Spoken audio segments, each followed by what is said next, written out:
দর্শক, এই মুহূর্তে বরিশালে তীব্র শৈত্যপ্রবাহ চলছে। বরিশালের এই মুহূর্তে তাপমাত্রা 13.8 ডিগ্রি সেলসিয়াস। গতকালও কিন্তু 13.5 ডিগ্রি সেলসিয়াস তাপমাত্রা ছিল।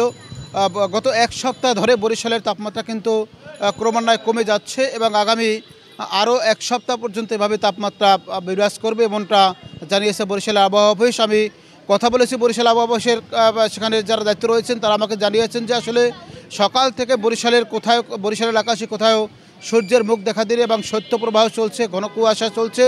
সেই কুয়াশার কারণে শীত, যেহেতু সূর্যের তাপমাত্রা মাটিতে পড়ছে না, যে কারণে এই শীত বেশি অনুভূত হচ্ছে এবং এই আগামী এক সপ্তাহ এই ধরনের শৈত্যপ্রবাহ অব্যাহত থাকবে।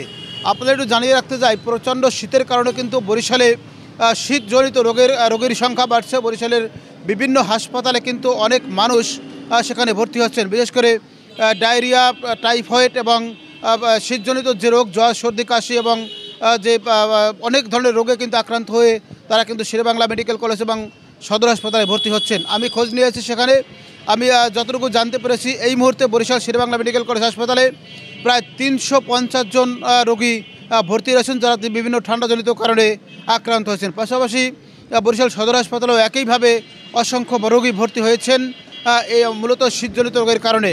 মূলত এই মুহূর্তে বরিশালে যে শীতের অবস্থা, সে কারণে মানুষ কিন্তু আসলে ঘর থেকে বেরোচ্ছে না, অতিরিক্ত প্রয়োজন হলেই কিন্তু মানুষ আসলে ঘর থেকে বেরোচ্ছে। এই ছিল বরিশালে মূলত শৈত্যপ্রবাহের সব শেষ খবর।